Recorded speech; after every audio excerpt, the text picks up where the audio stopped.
when your club CEO rings up live on air on a national TV program to offer you a 2-year deal, you know it's time to look at LOYG.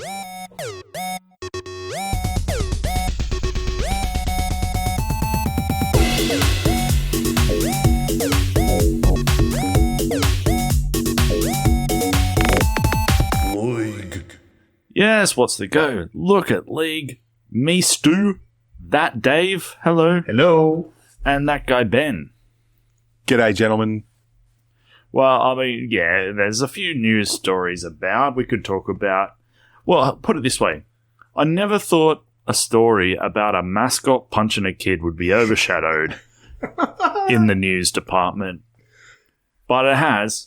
I thought we were going to talk about Braden Hamlin-Ueli's leg injury, but I think that's probably down the list somewhere. Well, you work out how to say his name, and then we'll talk about it. Fair. Brandon Smith joined the Bunnies. Mascot punched a kid. Was it Brandon Smith related?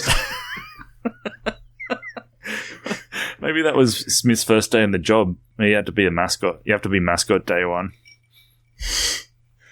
That is a great hazing exercise. Absolutely. Every club should do that, right? Absolutely. I mean, not since the Tars man broke a kid's leg at a rugby camp or the Mariners barbecue sauce bottle flipped off Newcastle Jets fans has a mascot fired up so much. But anyway, less said about that, the better. But yeah, what's with this DCE drama, mate? Any league fan would know about it by now. The story got released on Monday night that he's not going to be playing for Manly next year, pretty much no matter what. Later, he's on 100% footy, talking through his decision. At some point during that broadcast, Manly start panicking and offer him a 2-year extension on air, which he kind of bats off. So, to me, it kind of looks like something's happened where DC must feel a bit disrespected there at Manly and looking to see what else can happen next year. Clearly not ready to retire. Do you remember the last time he was up for contract negotiations, though? Do you remember the circus that was? Titans. Touring facilities then signing and the backflipping and all of that crap. This is not a shock. As crazy as it is.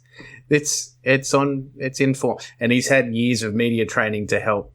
Go to the next level. He's the best NRL player in terms of media there is, I reckon. He's the best media operator, period, from all the players.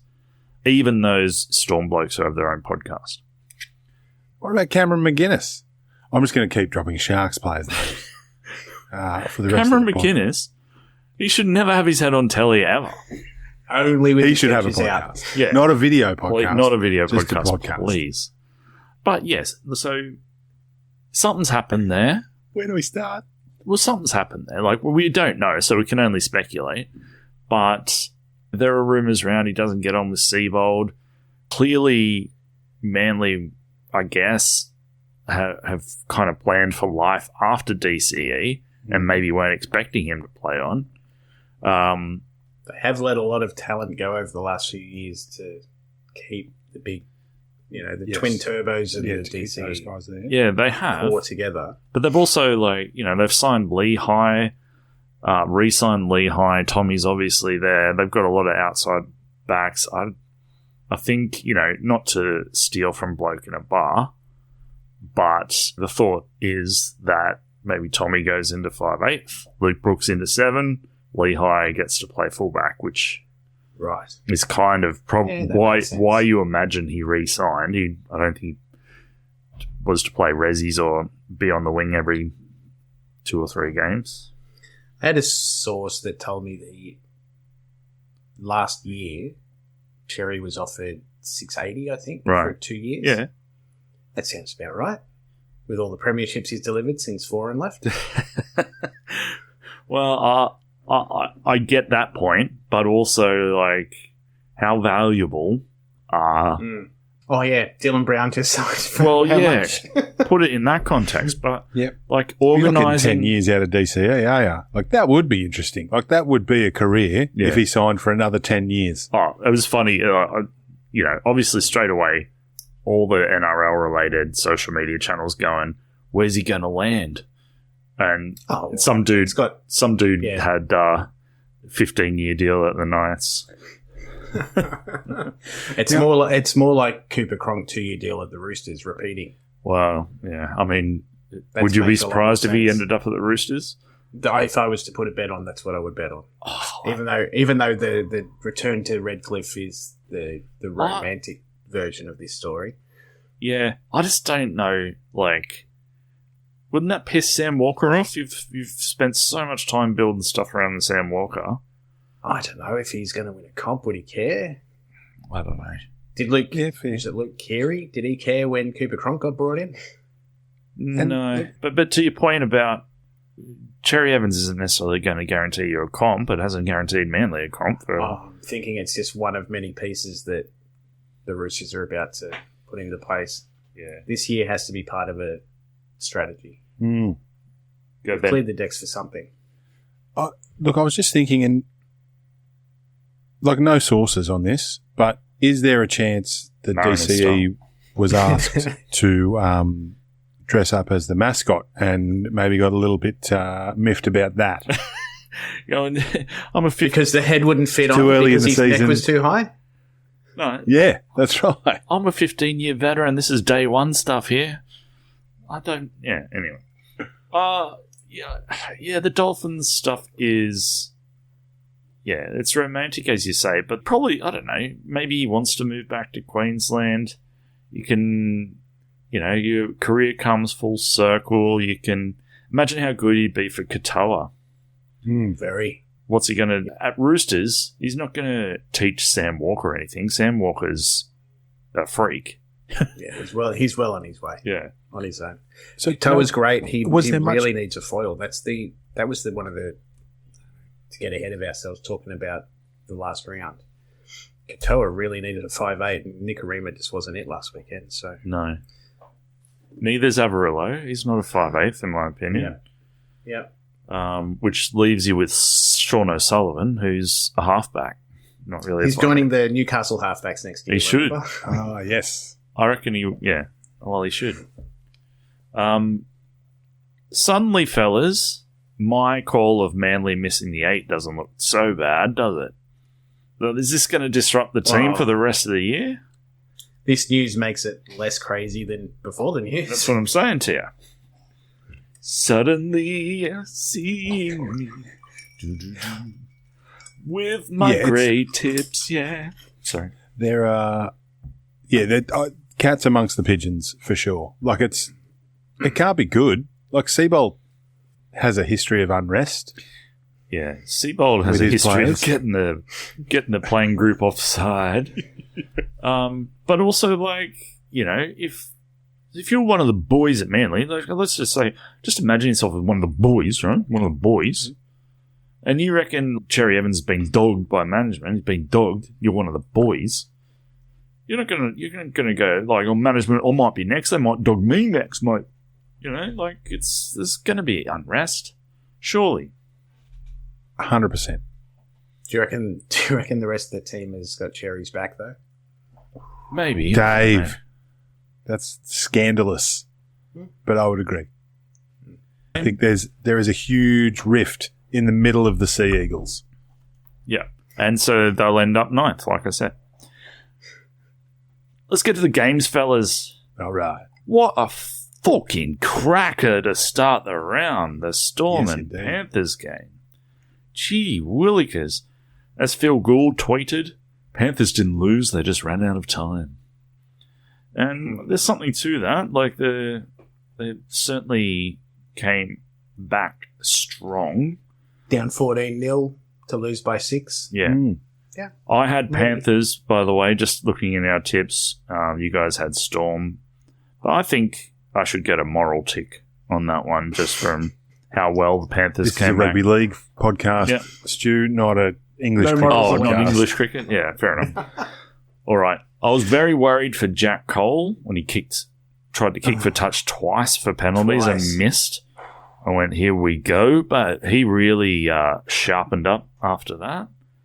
And big Isaiah Yeo, didn't he steer you around the Panthers? He did. Did you see after Nathan went off, Big Yoey fell into halfback? Yeah. First receiver. Yep. So I don't have the stats in front of me, but he still made his 100-plus metres. He made his 40 tackles, no missed, and played halfback for half a game. No missed. That's incredible. Is he the only player who started at centre and became a lock and then played front row in Origin who then had to dig his team out of trouble by playing halfback? Possibly. Maybe. But we don't know. We don't know. And then obviously Storm did Storm things. They were very good particularly in the first half, but you can probably understand why, despite Storm winning, Bellamy was fuming and Cleary wasn't too upset by the end of that game. Yeah. I mean, the focus has been on Nathan Cleary going off injured early in the game, but Jerome Hughes played from that same incident that took Cleary out. He played on with a broken hand. He did, yeah.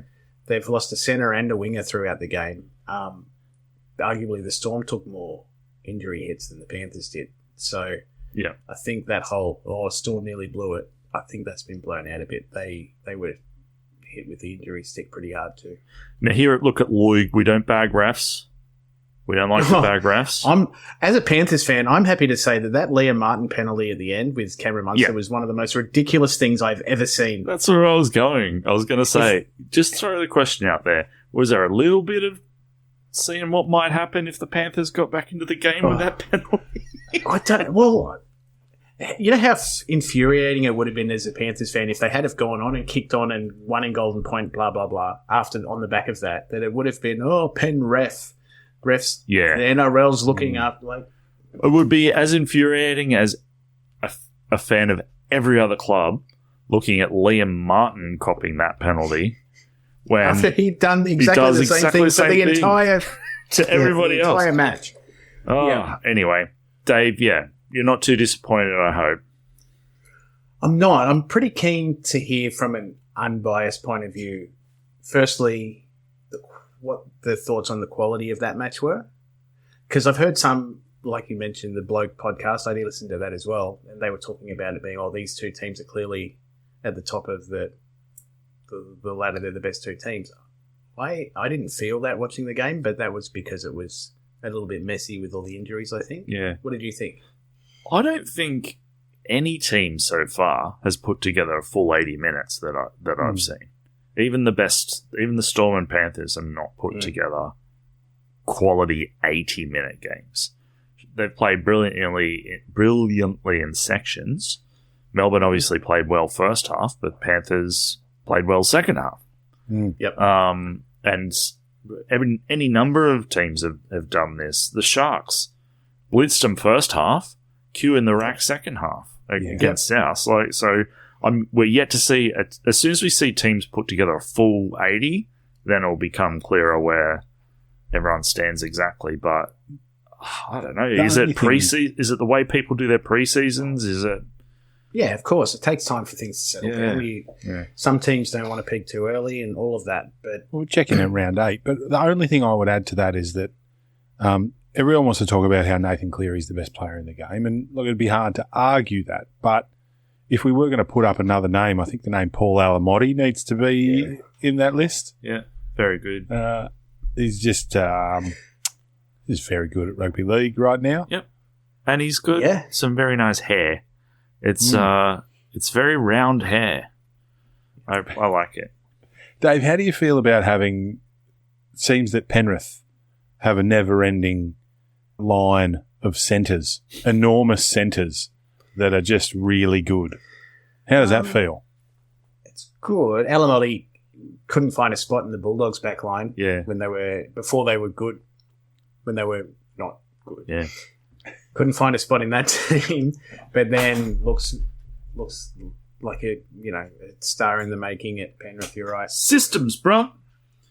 Systems. Exactly. I thought that was Manly. That's exactly what I was going to get to, because Jenkins went to the Knights. He had a couple of games for the Panthers a few years ago. Looked really good. The Knights snaffled him on a decent contract for 2 years, and then couldn't crack that team either. Comes back, got thrown into fullback. He's never played fullback in a grade game ever, and a couple of mistakes, but he was pretty impressive. So he's pushed McLean out of the team in next round. Rightfully so. McLean did not play well. He can't defend very well.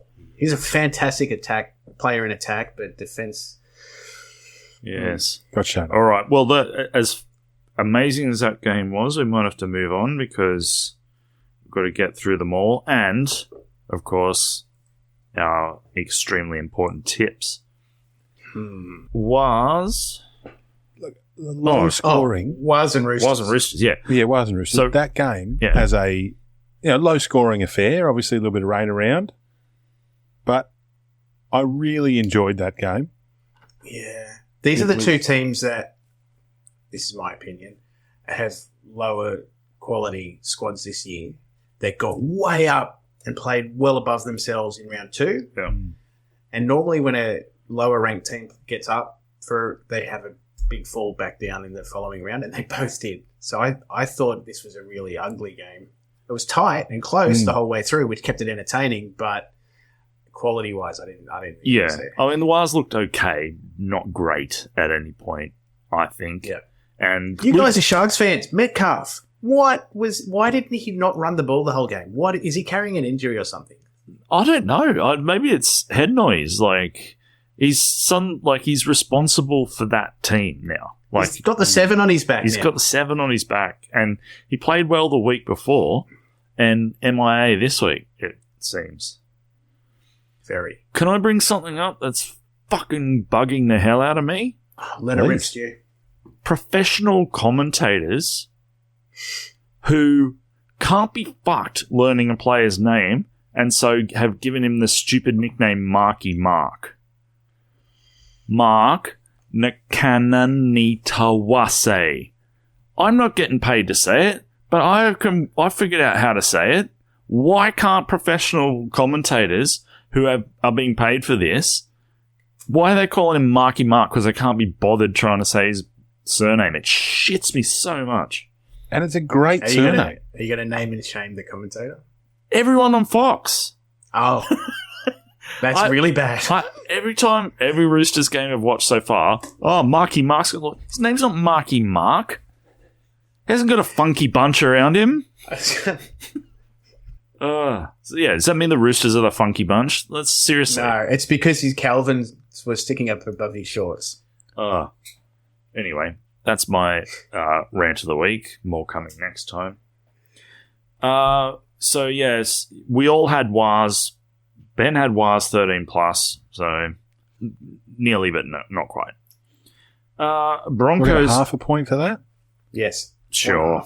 Thanks, Dave. Broncos and Cowboys. Cowboys look better.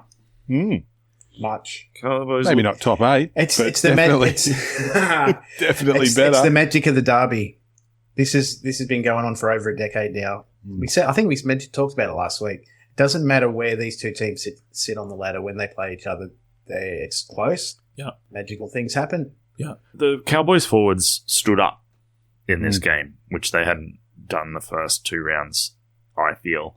Broncos are still good. I guess for Cowboys fans, it was good to see. I don't know. I'd be happy for Cowboys to be shit this year because it suits my predictions. What suits my predictions is that a little bit of Schadenfreude. I think it's because his star shone the year that they played in the grand final against Penrith. Seeing Reece Walsh being shit, I love that. So what's gonna? And Reece Walsh is Reece Walsh. He's a superstar, obviously, and he wears a 10-gallon hat around town. He does. But I haven't seen that. If he's not playing and they go to the coach's box, he's walk around the coach's box with a big cowboy hat on. With a 10. Oh, okay. It's weird, but I mean, he's not just having 1 or 2 errors a game. He's having many errors a game, and that's going to be costly at some point if he can't turn his form around. Well, in a game that's against proper quality opposition, yeah. That one moment that changes the game, that's it. Yeah. You can't be throwing passes into the fourth row against Melbourne or Panthers, you know? Well, the Sharks. Well, not if you want to win. Yeah. Well, Sharks depends if they're going to want to play 80 minutes of football or not. And we'll go it depends which way, like, literally depends on which way the wind is blowing. So Sharks obviously beat Souths, but Souths turned it on in the second half, and Sharks were already thinking about what they might get from the butchers on the way home. You know what? You guys are probably going to be a little bit biased, but my take on the Sharks was good. The fact that 6-7-1 all look good, and they all look like that's definitely the right position for those players for that team. Mm-hmm. The pre-season, we weren't so sure, but I think we're good. Yeah. I think they find a balance finally. I think the way Newcastle are playing, and to some degree how New South Wales played the last year or two, sometimes it doesn't matter what number you've got in your back. Just depends where you are on the field, the situation of the game, and people's roles are kind of evolving a bit, I think. Yeah. And just look at it. There's a couple of things. Watching Nico and Trindle run the ball was nice, especially in the red zone. But also the greatest cutback through the ruck run of the season so far from Mr. Nakora. Mad run. Like, he runs some lines. That line was unreal. Yeah. Unreal. That's all I've got to say. And you had Tricky kicking to 40-20s. Mm-hmm. Nico throwing beautiful cutouts. Like, it's starting to click. Tigers beat Dolphins. You guys picked correctly. I did not. Dave, you said Luai man of the match. Was he? I don't know. Yeah, I don't know. Okay. Titans beat Knights, so that reversed it. You guys got that wrong. I got that right. Fullbacks. The bloody fullbacks. Fullbacks beat halfbacks. Yeah, fullbacks beat halfbacks all the time. Dogs beat Parramatta, but not by much. I think Para choked. They should have won that game. Yeah, right. I didn't see that one. Nor did Aioli, the fullback. He was very good. I liked him. Aioli. Right. He was my Yogi, right? Yeah. He was my Supercoach fullback before I gave up Supercoach this week. Congrats. Manly flogged Raiders as well. Without Tommy, that's pretty impressive from Manly, but it just shows Fortress Brookvale is back. Yeah, and shows the value of Daly Cherry Evans, doesn't it? No. Some might say, yes.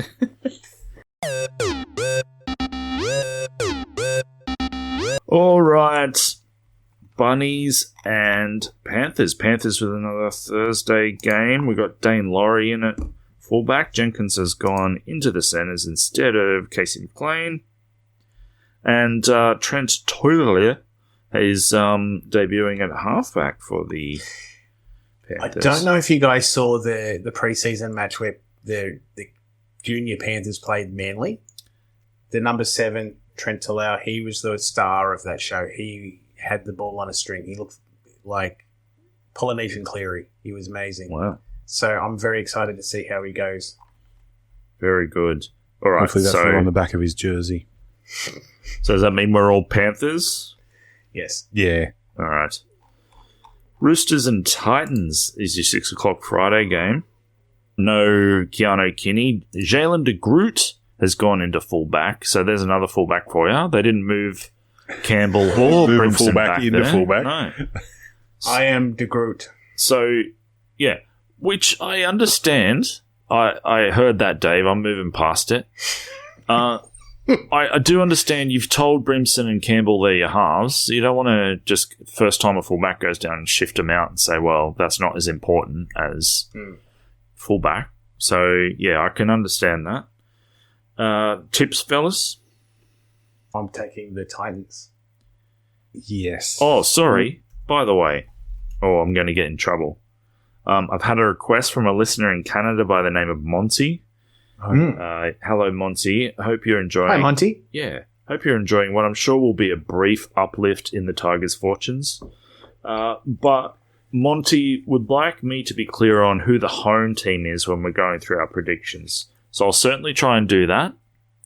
But it's the first team mentioned is the home team usually, but I will be clearer. So Bunnies and Panthers is at Accor Stadium, and Roosters and Titans is at Allianz.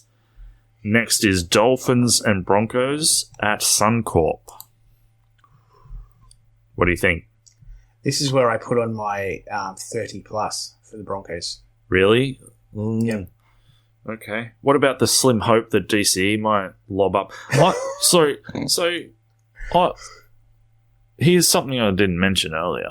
Like, go. It's round 3, and we've had this drama drop on us, right? Yep. If there's that much tension at Manly, does DCE see the year out there? Yes, he does. Absolutely. All right. Yeah. Yeah, I would agree with Dave. Unless there's an injury, and I say in air quotes injury, that he just goes, no, I'm done. I'm not going to go and play for anyone else, but I am not going to play for them. Can I tell you what? So long as Manly's in the hunt for a comp, why would he leave? Yep. Because he might hate their guts. And that is a fair representation of what is happening right now. The only thing that makes me wonder that is that I think Dolphins still have money in their cap that they haven't spent. Are you looking at that list and thinking there's a gap? Well, they can just buy out this year's or part of this year's contract if they wanted to. Yep, because they only have to take from now, not from last October when the contract started. Yeah. Anywho's, I'll take the Bronx. Yeah, by wads. I'll take the Bronx minus 14.5. Yeah, all right. Probably hey, you went Sharks minus 16.5 and it was 15, so... Yeah. Yeah, look, Bronx by 12.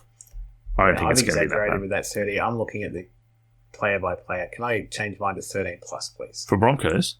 Yes, please. What about Reece Walsh having 20 errors a game? What about Reece Walsh hiding a ball in his hat? You know what? He could. He really could. I don't like him, but Hammer's in much less good. Oh, I don't know. But yeah, Broncos 13 Just plus, pick please. a draw, Dave. Yeah. Be a man. No. Broncos 13 plus. Thank you. All right. Dragons and Storm. Monty. That's at Netstrata Jubilee and Cogra.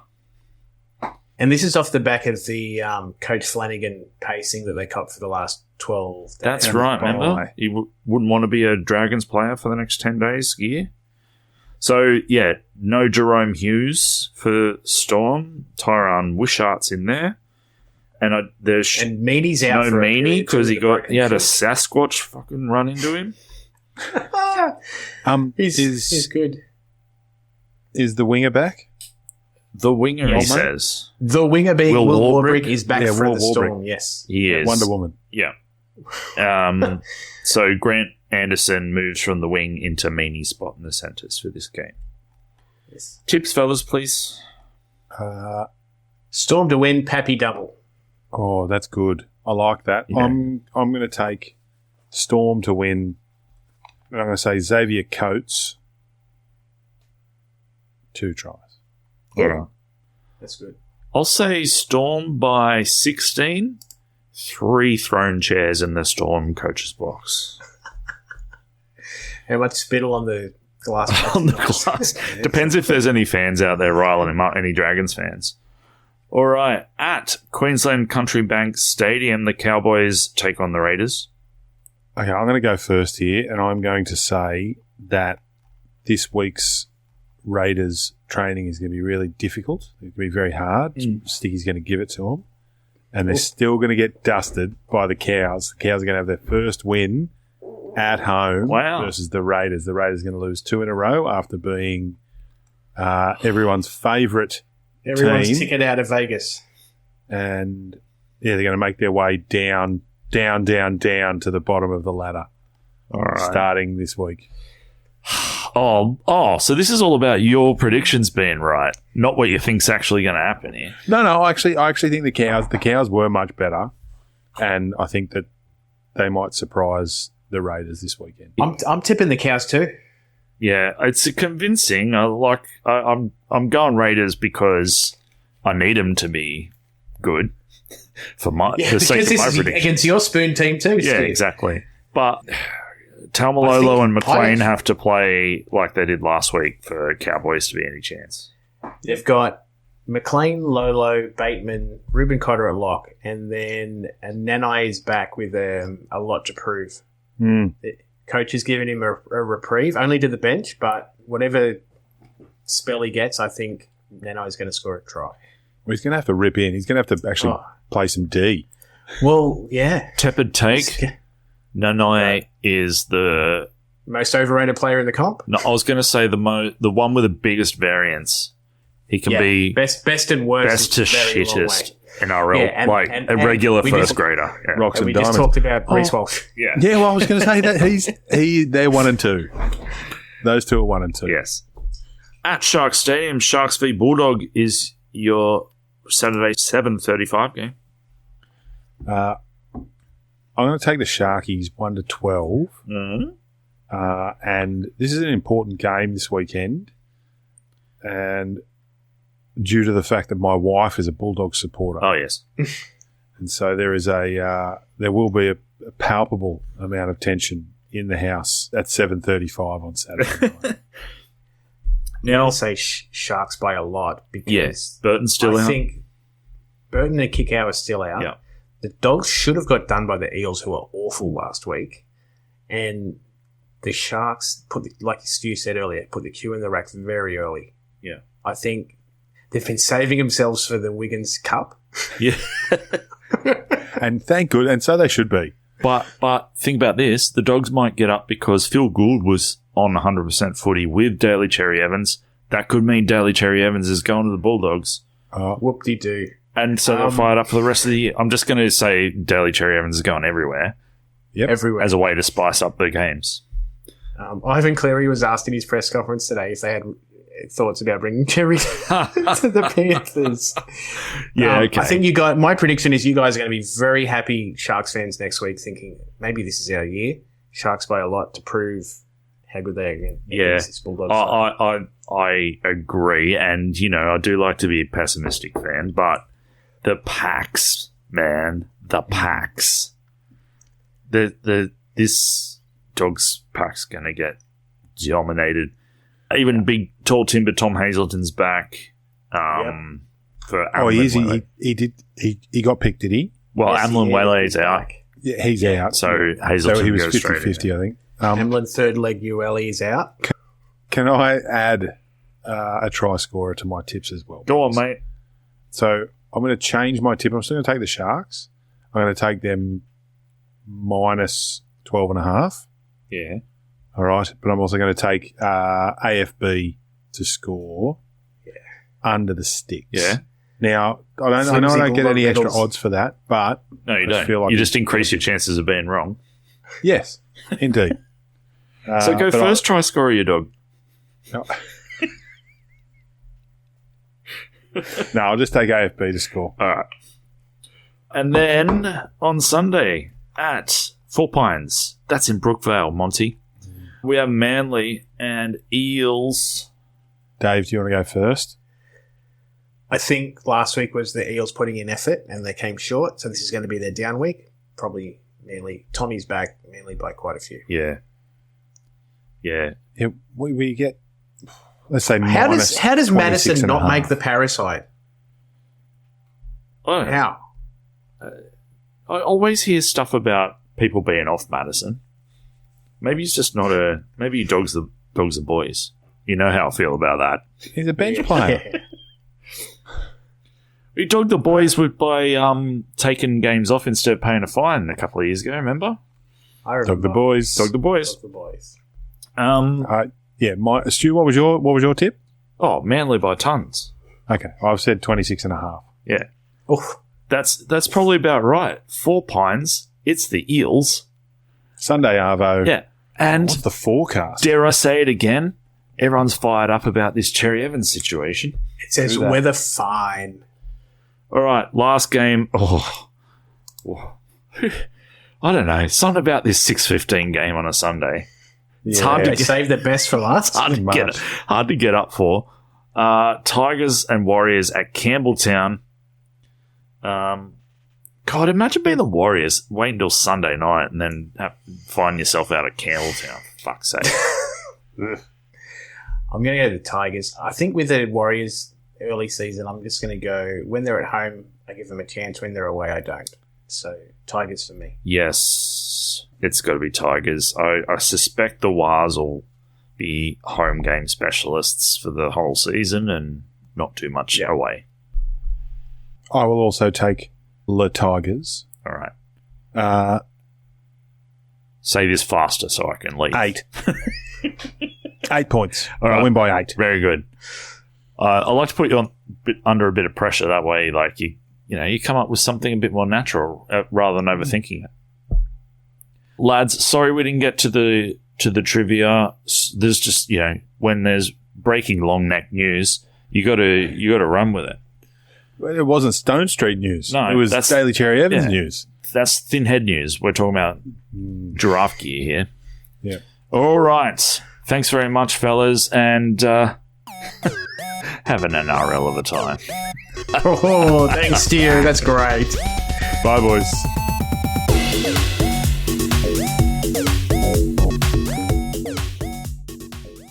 This is an Angry Chimp podcast.